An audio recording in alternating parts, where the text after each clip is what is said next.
प्रणाम भगवान। ओम श्री गुरुवे नमः। ओम गुरुर्ब्रह्मा गुरुर्विष्णु गुरुर्देवो महेश्वरः गुरु साक्षात् परं ब्रह्म तस्मै श्री गुरुवे नमः। ओम शांति शांति शांति। ओम ब्रह्म ज्ञान और उसकी साधना द्वारा स्वामी अखंडानंद सरस्वती जी महाराज द्वारा भगवान स्वामी जी ज्ञान की साधन संपत्ति बता रहे थे। अब स्वामी जी कहते हैं कि अमानित्वादि साधनों के प्रसंग में एक दो बात जाननी और आवश्यक है।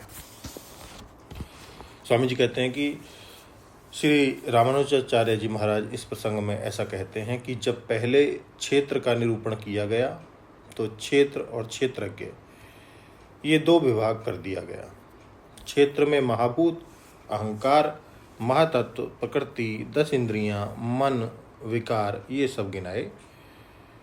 इनका कहना है कि क्षेत्र में और सब तो अनाथ बुद्धि से परित्याग कर देने योग्य है, पर क्षेत्र में ही भगवान ने कुछ ऐसा साधन सामर्थ्य बताया है कि यदि उसको अपनाओगे तो तुम्हें परमात्मा की प्राप्ति हो जाएगी। अमानित्वम, अदम्भित्वम, अहिंसा, शांति, आर्जवम इत्यादि जो साधन हैं वे सब ना तो क्षेत्रज्ञ के धर्म हैं और ना परमात्मा के धर्म हैं। ये धर्म रहते तो हैं क्षेत्र में, परंतु जैसे खेत की माटी उर्वरा होवे, खाद से युक्त हो, स्निग्ध होवे तो वह अन्न की उत्पत्ति में बहुत उपयोगी होती है। वैसे ही जिस क्षेत्र में अमानित्व, अदम्भित्व आदि सद्गुण रहते हैं वह क्षेत्र तत्व ज्ञान के लिए उपयोगी होता है। इसलिए ये क्षेत्र धर्म होने पर भी व्यक्ति में इन गुणों का होना आवश्यक है। यह भी रामानुजाचार्य जी महाराज का अभिप्राय है। ये हैं तो क्षेत्र में ही और इनका निरूपण करना क्षेत्र का ही निरूपण करना है, परंतु इन सद्गुणों का होना परमात्मा की प्राप्ति में मददगार है। श्री शंकराचार्य भगवान का अभिप्राय इसके संबंध में यह है कि धर्म, उपासना और योग ये तीनों ज्ञान के परंपरा साधन हैं। धर्म, उपासना और योग ये तीनों ज्ञान के परंपरा साधन हैं। परंपरा साधन है माने ये न तो ज्ञान के बहिरंग साधन हैं, न अंतरंग और न साक्षात साधन है। शंकराचार्य जी का दृष्टिकोण तो बड़ा विलक्षण है। उसको तो जो सामान्य रूप से परिच्छिन्न अहम में आसक्त व्यक्ति है वह नहीं समझ सकता।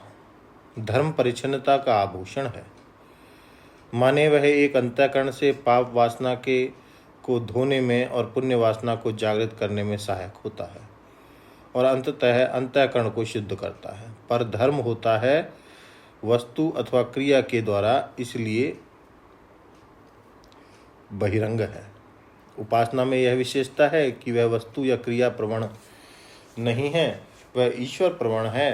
तो उपासना मनुष्य की मनोवृत्ति को गोदान में या होम की क्रिया में नहीं लगाती, वह भीतर ही परमेश्वर के ध्यान में, प्रेम में, स्वरूप के चिंतन में लगाती है। इसलिए उपासना अंतरंग क्रिया प्रधान है। जहाँ धर्म बहिरंग द्रव्य और क्रिया प्रधान है, वहाँ उपासना अंतरंग क्रिया प्रधान है और अंतर्यामी प्रधान है। वह भी अंतःकरण में बाह्य वस्तु और कर्म की प्रधानता नहीं, अंतरंग ईश्वर की प्रधानता उत्पन्न करती है। योगाभ्यास की विलक्षणता यह है कि वह चित्त को शांत करता है। वह बहिरंग द्रव्य और क्रिया की प्रधानता को और अंतरंग द्रव्य और क्रिया की प्रधानता को दोनों को मिटा करके वृत्ति को शांत करता है। इसलिए अंतःकरण के शोधन में धर्म, उपासना और योग का उतना ही उपयोग है जितने से विवेक, वैराग्य, षट संपत्ति उत्पत्ति हो गए। धर्म अवैध वस्तुओं, व्यक्तियों के प्रति अर्थात प्रीति, आसक्ति और पाप वासना मिटाने में वैराग्य में मुख्य हेतु है। उपासना ईश्वर और जगत के विवेक में हेतु है। योग शम आदि साधन संपत्ति में हेतु है। यह सब सीधा सीधा हिसाब है इसका। योग के द्वारा जो चित्त में शांति आती है उससे शम दम उपरति तितिक्षा श्रद्धा समाधान परिपुष्ट होते हैं। समाधान में समाधि पर्यंत योग का समावेश है। समाधान माने समाधि, योग की समाधि। अब धर्म उपासना योग के फल हैं, ये विवेक वैराग्य शम आदि। इसलिए विवेक आदि अपेक्षातया अंतरंग साधन है और धर्म उपासना और योग परंपरा साधन है। शांकर मत में विवेक आदि को श्रवण आदि की अपेक्षा बहिरंग साधन मानते हैं। बहिरंग इसलिए भी क्योंकि ये औजार को शुद्ध करने वाले हैं। जिस औजार से यानी बुद्धि से परमात्मा का अनुभव होता है, उस औजार की बुद्धि की सफाई में ये लगते हैं। माने बुद्धि को लगाना है और आत्मा और परमात्मा की एकता के ज्ञान में। तो बुद्धि में यदि अशांति रहेगी, अदांति रहेगी, कर्म प्रवणता रहेगी, अश्रद्धा रहेगी, चंचलता रहेगी, तो बुद्धि परमात्मा में नहीं लग सकती। इसलिए बुद्धि का मुंह बाहर से भीतर की ओर मोड़ने में मदद करता है। और जो कहते हैं कि ये परमात्मा के स्वरूप ज्ञान में मदद करते हैं, वे इनको अंतरंग साधन बोलते हैं। श्रवण मनन निधि ध्यासन अंतरंग साधन है। अब इसको और आगे व्यक्ति को पढ़ाएंगे भगवान अगले सत्संग में।